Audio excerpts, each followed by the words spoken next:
du marché mondial des produits de grande consommation. Les prix des denrées alimentaires et les cours des ressources énergétiques n'ont dès lors pas cessé d'augmenter, en même temps que se durcissaient les conditions d'accès au financement extérieur. La résurgence en octobre dernier du conflit israélo-palestinien a exacerbé les clivages au sein de la communauté internationale et accapare désormais son attention. Cette situation, comme il fallait s'y attendre, a eu des répercussions négatives sur notre pays. Elle a entraîné une augmentation généralisée des prix des produits de grande consommation et par conséquent du coût de la vie. Elle a également généré des pénuries diverses, y compris en ce qui concerne les produits pétroliers. Mes chers compatriotes, les difficultés que je viens d'évoquer n'ont en rien entamé ma détermination à œuvrer au bien-être des populations qui m'ont fait et continuent de me faire massivement confiance, loin s'en faut.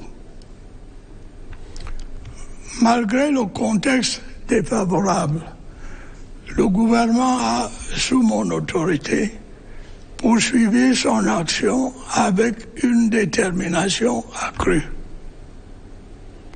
Les efforts méritoires engagés après la pandémie du Covid-19 en vue de la reprise économique ont produit des résultats appréciables. La résilience de notre économie s'est confirmée.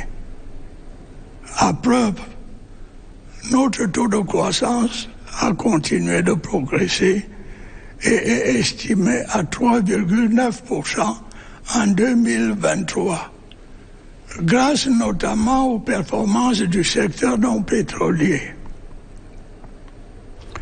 Les mesures de soutien à la consommation mises en œuvre par le gouvernement ont permis de maîtriser l'inflation et de la stabiliser à environ 6,7%. L'exécution de multiples projets s'est poursuivie ou a été lancée dans différents domaines afin de répondre aux aspirations des populations et d'améliorer leur bien-être. Je voudrais m'attarder quelque peu sur les secteurs les plus sensibles. Le projet d'alimentation en eau potable de la ville de Yaoundé et ses environs à partir du fleuve Sanaga est quasiment achevé. Sa mise en service prochaine permettra de résorber substantiellement le déficit en eau potable de la ville de Yaoundé. Les études relatives au projet d'adduction d'eau potable à Douala et ses environs sont bien avancées. À terme, cette ville bénéficiera de 400 000 mètres cubes d'eau supplémentaires par jour. Par ailleurs, le gouvernement a engagé la remise à niveau des stations de production d'eau potable dans plusieurs villes secondaires, à l'instar de Chang, Yabassi, Karoabula, etc. Les efforts nécessaires continueront d'être faits pour réhabiliter et étendre les réseaux de distribution de cette précieuse ressource à l'intérieur de nos villes et villages, afin de la rendre plus accessible aux ménages. Des avancées considérables ont également été enregistrées dans le secteur de l'électricité, en vue de résorber le déficit énergétique de notre pays. Environ 44 000 panneaux solaires couvrant 40% des besoins d'électricité dans nos 3 régions septentrionales ont été installés. Le barrage de Nachtigal, d'une capacité de 420 MW, sera mis en service dans quelques jours. L'usine des pieds du barrage hydroélectrique de Lompanga sera également opérationnelle en 2024. Elle permettra d'accroître l'offre énergétique dans la ville de Berthoua et ses environs. Plusieurs autres projets d'ouvrages hydroélectriques sont également envisagés ou en train d'être lancés. Il s'agit notamment des barrages de Kikot, de Mikouba, de Grand Téouin et de Biné à Warak. À terme, la capacité installée de tous ces ouvrages va assurer à notre pays l'autosuffisance en matière d'énergie électrique. Elle nous fera en plus accéder au statut envié de pays exportateurs d'électricité. Mes chers compatriotes, je sais à quel point les coupures récurrentes d'eau et d'électricité impactent votre quotidien et perturbent vos activités. J'ai pu vous assurer que le gouvernement ne ménage aucun effort pour améliorer la situation dans ces secteurs névralgiques. J'ai prescrit à mes services de veiller auprès des administrations concernées à la célérité tant des procédures administratives que de la recherche des financements y afférents. Les mêmes instructions ont été données s'agissant de la nécessaire amélioration de la situation de nos infrastructures routières. Cette problématique, vous devez le savoir, est au centre de mes préoccupations.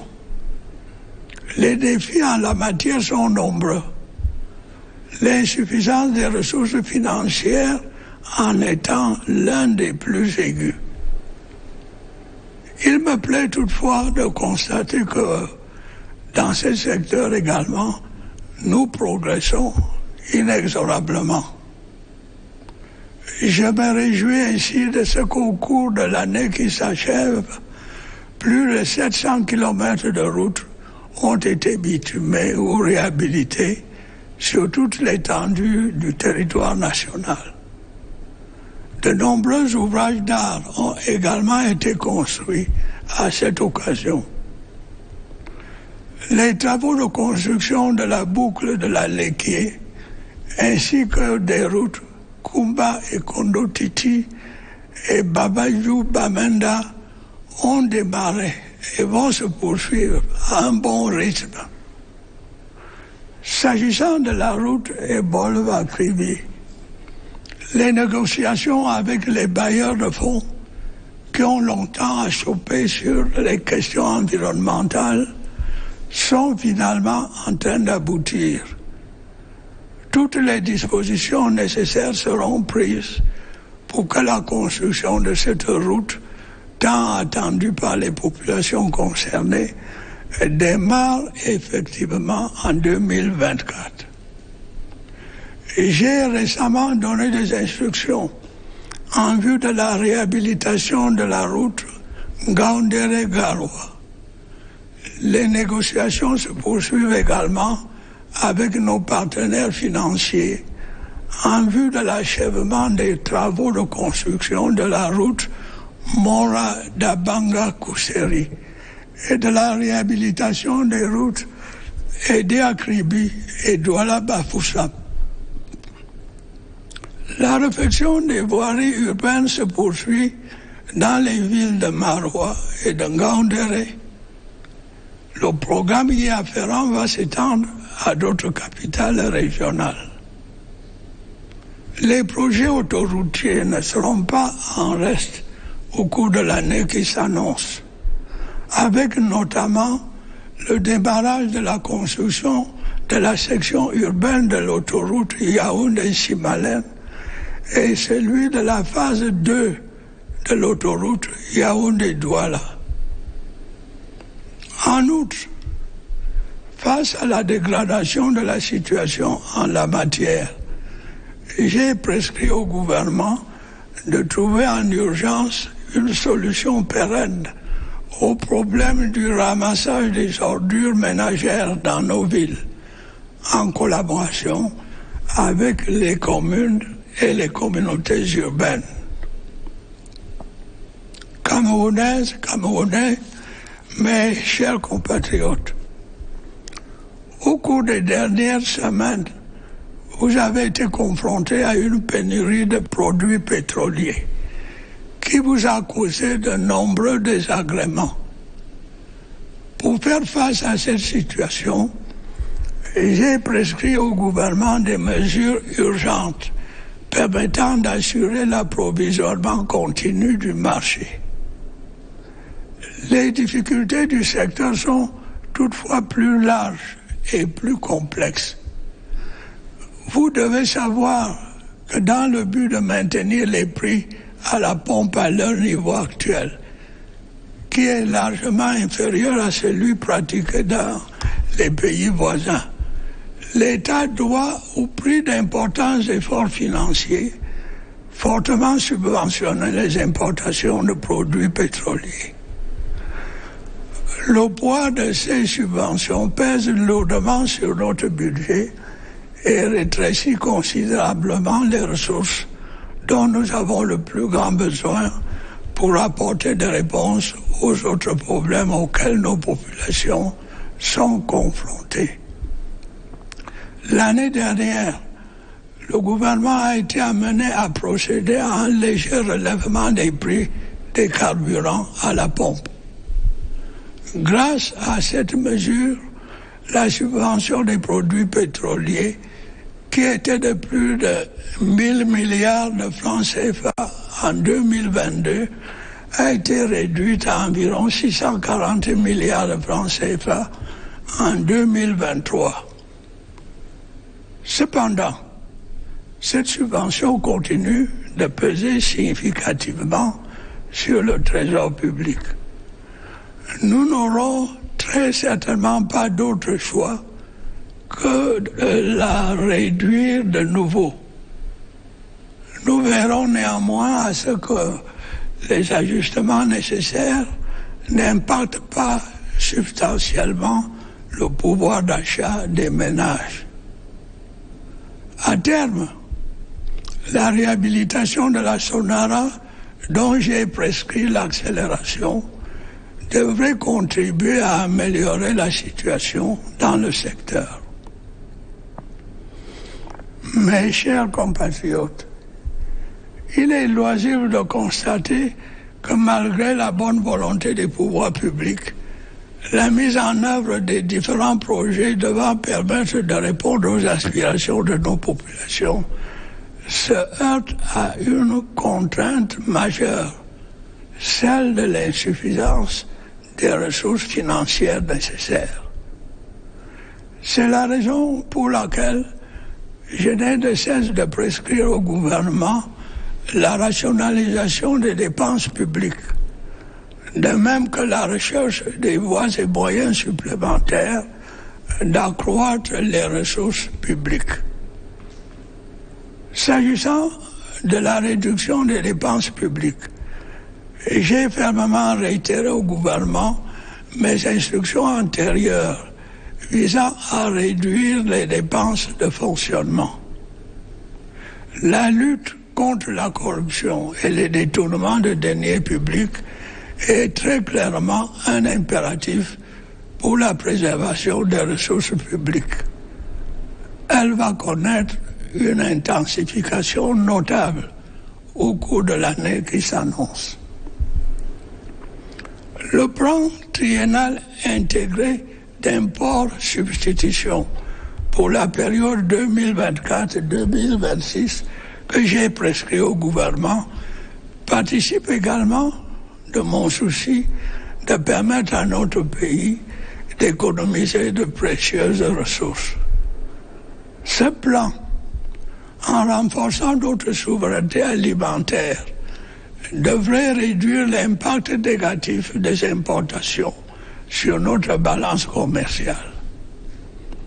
Le déficit y afférent est évalué à un peu plus de 1500 milliards de francs CFA par an. S'agissant de l'accroissement des ressources publiques, il est nécessaire d'explorer de nouvelles pistes face aux contraintes inhérentes à l'élargissement de l'assiette fiscale et à la baisse drastique des recettes pétrolières. La mine solide, en particulier l'or, nous semble constituer à cet égard une niche exceptionnelle de ressources financières. Notre pays dispose en effet d'importantes réserves minières non exploitées que nous devons valoriser. Je me réjouis du démarrage des projets miniers que j'ai annoncé l'année dernière concernant l'exploitation des gisements de fer de Kribi-Lobé, Pipidi Grand Zambi et Mbalam Nabeba. L'amélioration du climat des affaires est à l'évidence une condition essentielle à l'attraction des investissements étrangers, ainsi qu'à la création d'un secteur privé vigoureux, susceptible grâce à une création dynamique d'emplois et de richesses, de faciliter notre accession à l'émergence. La confiance dans le système judiciaire participe inévitablement de la perception du climat des affaires. La justice est, comme vous le savez, l'un des piliers de l'état de droit. Il est donc impératif qu'elle agisse en toute impartialité et soit imperméable aux interférences de toute nature. Je voudrais vous assurer qu'en tant que garant de son indépendance, je continuerai à prendre toutes les mesures nécessaires à son bon fonctionnement. Mes chers compatriotes, permettez-moi à présent de dire quelques mots sur le secteur de l'éducation nationale. Malgré les efforts du gouvernement, la sérénité n'y est en effet pas complètement revenue. Pourtant, des efforts méritoires ont, de l'avis même des concernés, été consentis par le gouvernement à cet égard. En dehors des nombreuses mesures de divers ordres qui ont été prises par les administrations concernées, plus de 72 milliards de francs CFA ont été débloqués en 2023 pour prendre en charge les dépenses y afférentes. Une provision complémentaire de 102 milliards de francs CFA a également été constituée dans le budget de l'État au titre de l'exercice 2024 afin d'apurer les dépenses résiduelles.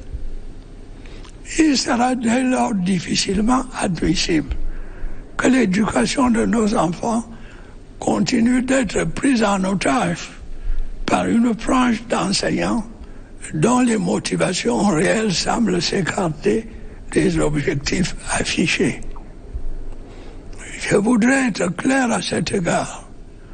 Autant je suis soucieux de voir les enseignants bénéficier des conditions appropriées pour l'exercice de leur noble métier, autant je suis intransigeant pour le respect du droit à l'éducation de notre jeunesse. Des mesures fermes vont à cet égard être prises pour veiller à ce que nos enfants ne se retrouvent pas victimes d'une éducation au rabais. Un dialogue constructif se poursuivra par ailleurs avec les syndicats reconnus pour progresser sereinement vers la prise en compte des aspirations et des préoccupations des enseignants. Mes chers compatriotes, au plan sécuritaire, de nombreux accidents de la route ont continué d'endeuiller nos familles et de priver notre pays de ressources humaines précieuses. Je voudrais le dire clairement, cela n'est pas acceptable. J'en appelle une fois de plus au sens des responsabilités des conducteurs et des propriétaires des agences de voyage. Toutes les mesures nécessaires doivent être prises pour assurer la sécurité des passagers et des autres usagers de la route. Le gouvernement, pour sa part, va renforcer ses efforts en ce qui concerne l'amélioration de l'état du réseau routier, mais aussi pour ce qui est de l'application vigoureuse des mesures nécessaires de prévention et de répression. Mes chers compatriotes, grâce à la collaboration active des populations avec nos forces de défense et de sécurité, la situation dans les régions du nord-ouest, du sud-ouest et de l'extrême nord s'est significativement améliorée. Elle permet désormais la mise en œuvre sereine des plans de reconstruction et de développement des dites régions.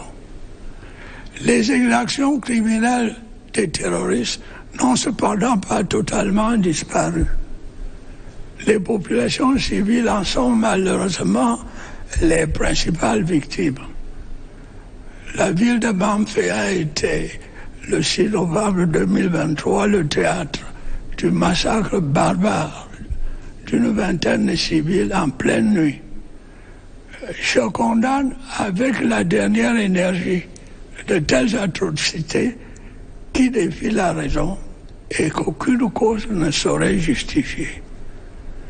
J'encourage nos concitoyens des régions en proie au terrorisme à continuer de collaborer avec les forces de défense et de sécurité, dont je salue la bravoure et le professionnalisme.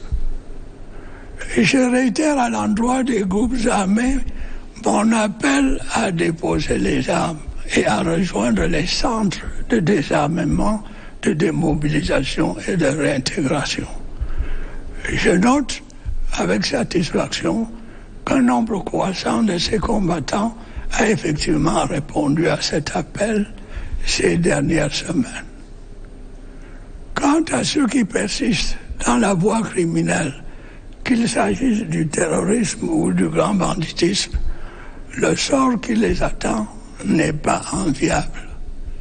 Ils doivent savoir que notre volonté inébranlable d'assurer la sécurité de nos concitoyens ne faiblira pas.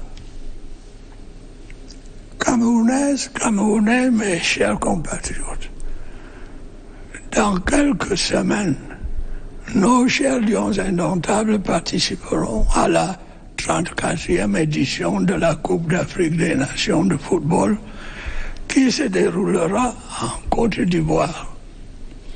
Je voudrais, en votre nom à tous, leur prodiguer tous nos encouragements et leur demander de défendre, comme par le passé, le drapeau de leur pays avec bravoure et honneur.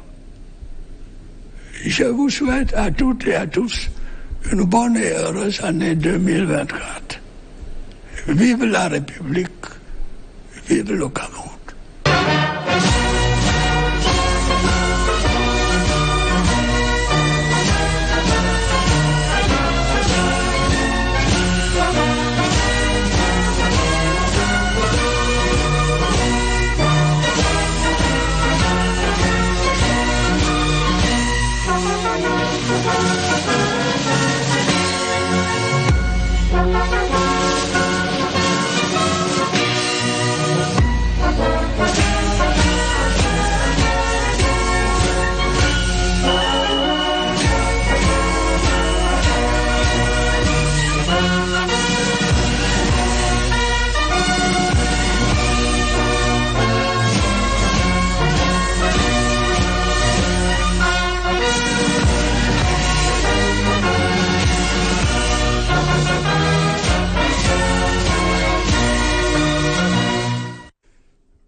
fellow Cameroonians, my dear compatriots, over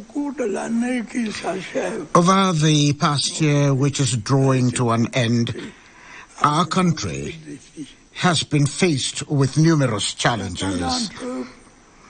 Some of them result from an increasingly difficult international context.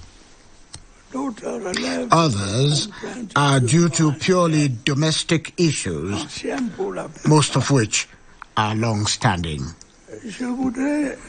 I would like to start by assuring you that in spite of this difficult situation, we continued to cope together like the united and close-knit nation that we have always been. Our eyes riveted on a single objective, the only one that matters, namely progress. As in the past, the said international context weighed heavily on our internal situation. The lingering war in Eastern Europe continued to disrupt the supply channels of the global consumer products market. Foodstuff and energy resource prices thus continued to rise as the conditions for accessing external financing tightened. The resurgence last October of the Israeli-Palestinian conflict worsened the rift within the international community, and it's now monopolizing its attention. As expected, such a situation adversely impacted our country. It led to a general price hike in consumer products and, consequently, the most and cost of living. It also resulted in various types of shortages, including a shortage of petroleum products. My dear compatriots, the difficulties that I have just mentioned in no way dampened my resolve to work for the well-being of our population, who, without any doubt, massively trusted and continue to trust me. Despite the unfavorable context, the government, under my authority, continued to in action with greater determination. The laudable efforts made following the COVID-19 pandemic to ensure economic recovery yielded appreciable outcomes. The resilience of our economy was confirmed. Proof of this is our growth rate continued to progress and was estimated at 3.9% in 2023, thanks notably to the performance of the non-oil sector. The consumption support measures implemented by government helped to contain and stabilize inflation at about 6.7%. The implementation of various projects was continued or launched to meet the aspirations of the people and improve their well-being. I would like to dwell for a moment on the most sensitive sectors. The projects to supply drinking water to the city of Yaoundé and its environs from the river Senegal is virtually completed. Its imminent commissioning will help to substantially reduce the drinking water deficit in the city of Yaoundé. Studies on the projects to supply drinking water to the city of Douala and its environs are well advanced. In the long run, the city will be supplied an admittable 400,000 cubic meters of water supply. Moreover, the government has embarked on upgrading drinking water production stations in several secondary towns like Chang, Yabasi, Garouabulai, etc. The requisite efforts will continue to be deployed to rehabilitate and extend the distribution networks of this precious resource in our towns and villages to make it more accessible to households. Major strides were also made in the electricity sector to reduce our country's energy deficit. About 44,000 solar panels have been installed in the 3 northern regions, covering 40% of electricity needs in the said regions. The 420 megawatt Nastigal Dam will be commissioned in the coming days. The Lompangar Dam 2 plant will also be operational in 2024. It will help to increase energy supply in the town of Betwa and its environs. Several other hydropower facility projects are also planned or being launched. These include the Kikot, Mikuma, Grand Ewing, and Bini Awarat dams. In the long term, the installed capacity of all these facilities will secure our country's electric energy self-sufficiency. Additionally, it will make us reach the enviable status of electricity explaining our country. My dear compatriots, I'm aware of the extent to which the frequent water and electricity cuts are impacting your daily life and disrupting your activities. I can assure you that the government is sparing no effort to improve the situation in these core sectors. I have instructed my office to ensure celerity in administrative procedures and in sourcing for related financing by the relevant ministries. The same instructions have been given with respect to the need to improve the situation of our road infrastructure. As you must be aware, this problem is at the core of my worries. The related challenges are multiple, the most acute of them being the inadequacy of financial resources. However, I am pleased to note that we are also making relentless progress in this sector. I am therefore satisfied that during the year ending, over 700 kilometers of roads were asphalted or rehabilitated nationwide. Several related highways engineering structures were also built in the process. Construction works on the Lekkie Loop, as well as the Kumba Ekondo Titi and Babaju Bamenda roads are ongoing and will be continued at a satisfactory pace.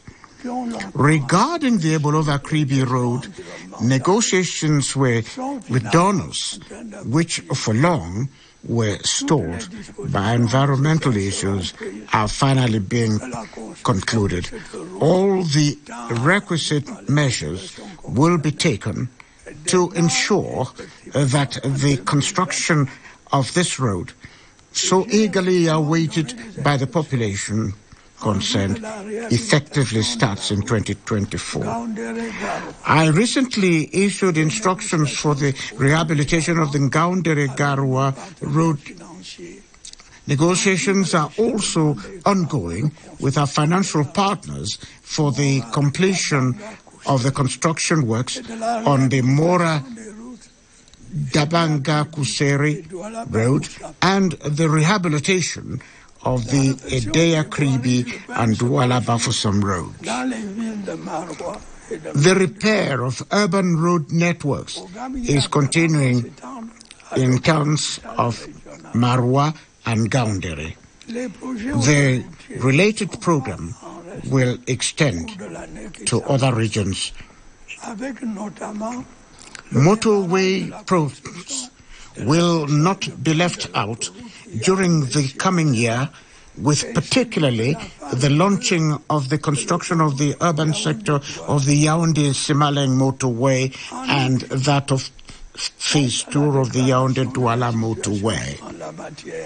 Additionally, faced with the worsening situation, I have instructed the government to urgently find a lasting solution to the problem of household garbage collection in our cities, in collaboration with councils and city councils. Fellow Cameroonians, my dear compatriots, over the past 3 weeks, you were faced with a shortage of petroleum products, suffering many inconveniences as a result. To address this situation, I have instructed the government to take urgent measures to ensure constant supply of the market. However, the challenges in the sector are broader and more complex. You must be aware that to maintain pump prices of fuel at their current levels, which are far below those in neighboring countries, the state has to make huge financial sacrifices to subsidize petroleum product imports. The burden of these subsidies weighs heavily on our budget and significantly reduces the much-needed resources to address their problems facing our people. Last year, the government increased slightly the pump prices of fuel. As a result, the subsidy on petroleum products decreased from 1,000 billion CFA francs in 2022 to around 640 billion CFA francs in 2023. However, this subsidy continues to weigh heavily on public coffers. Though we will most certainly have no choice but to reduce it further, we will ensure that the requisite adjustments do not significantly impact the purchasing power of households.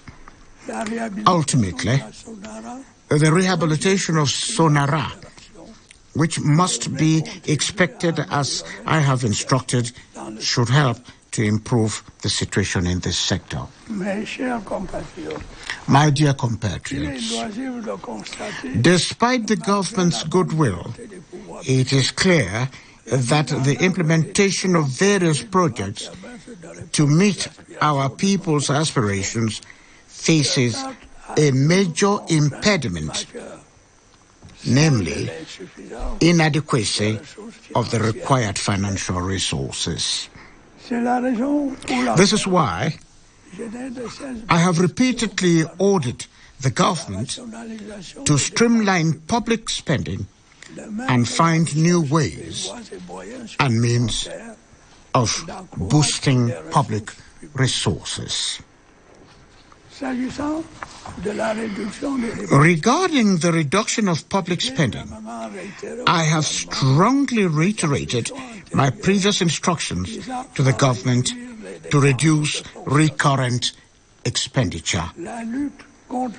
Actions implemented to combat corruption and misappropriation of public funds are essential for protecting public resources. They will be intensified in the coming year.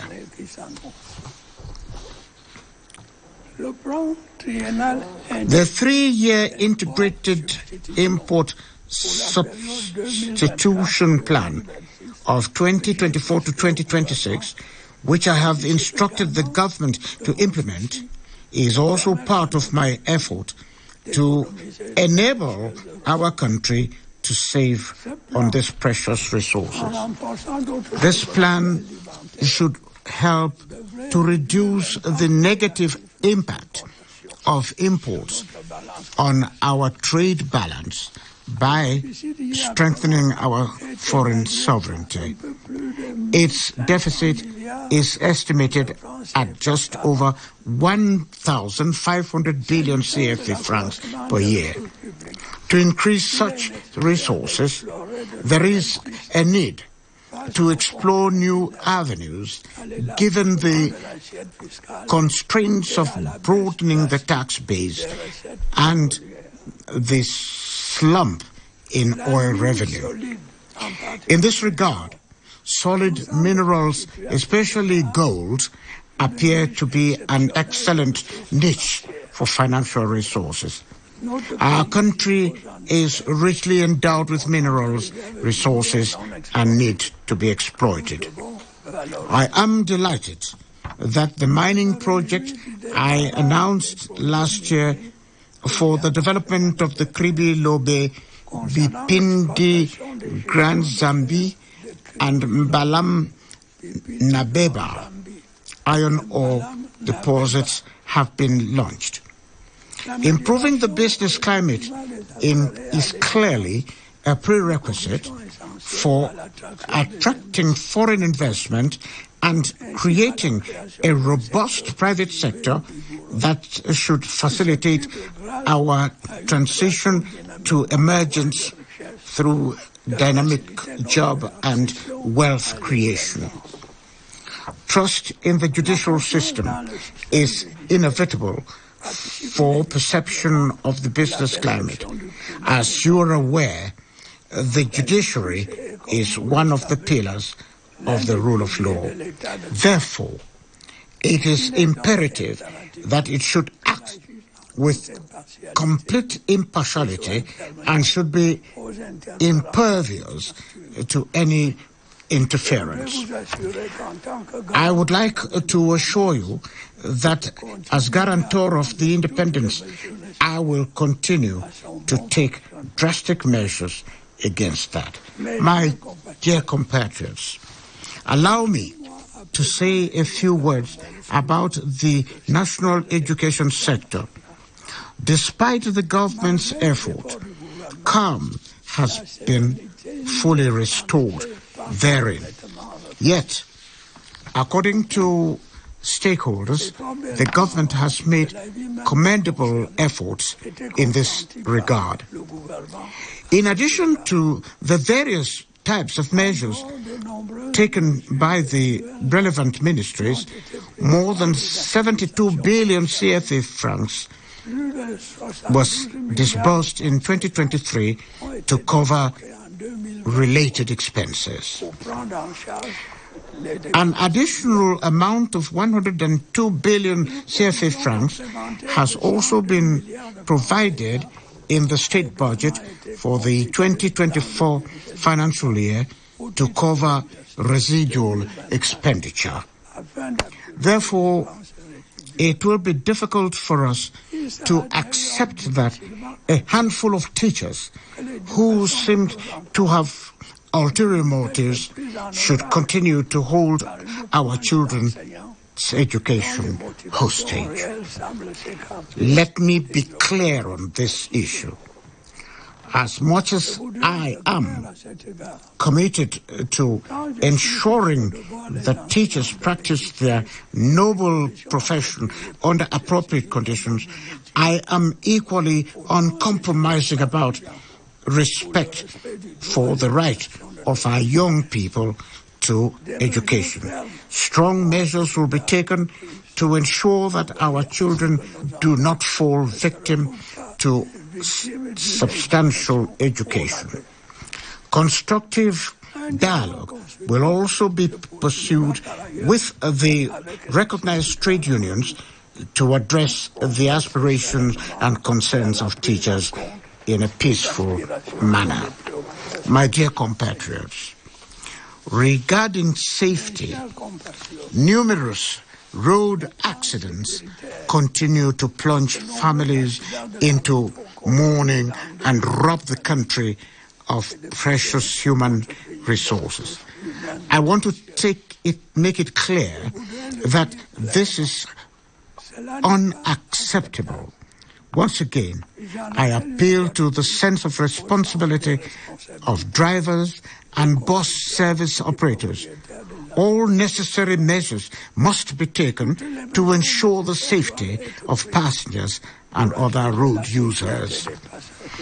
The government, for its part, will not only step up efforts to improve the state of the road network, but will also rigorously apply the necessary preventive and repressive measures.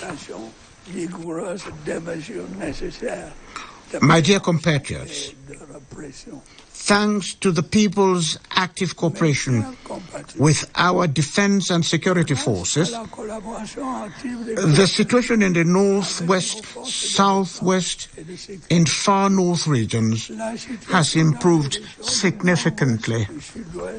It is now possible to calmly implement the reconstruction and development plans for the said regions.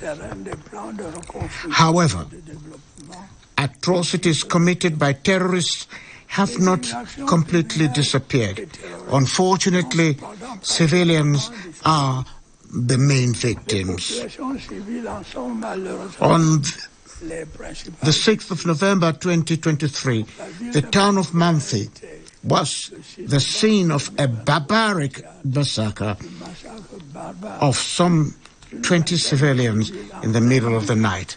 I strongly condemn such atrocities which defy reason and have no justification whatsoever.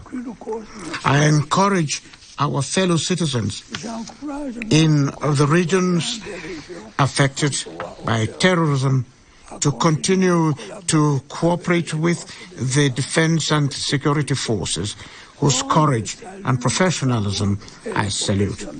I reiterate my appeal to armed groups to lay down their arms and join disarmament, demobilization and reintegration centers. I am pleased to note that an increasing number of these combatants have responded to this call in recent weeks. For those who persist in criminal activity, be it terrorism or organized crime, the fate that awaits them is not enviable. They must know that our firm determination to ensure the security of our fellow citizens will never falter. Fellow Cameroonians, my dear compatriots, in a few weeks, our beloved indomitable Lions will participate in the 34th edition of the Africa Cup of Nations in Côte d'Ivoire. On behalf of you all, I would like to encourage and urge them to defend our country's flag with courage and honor as they have in the past. I wish you all a happy new year, 2024. Long live the Republic.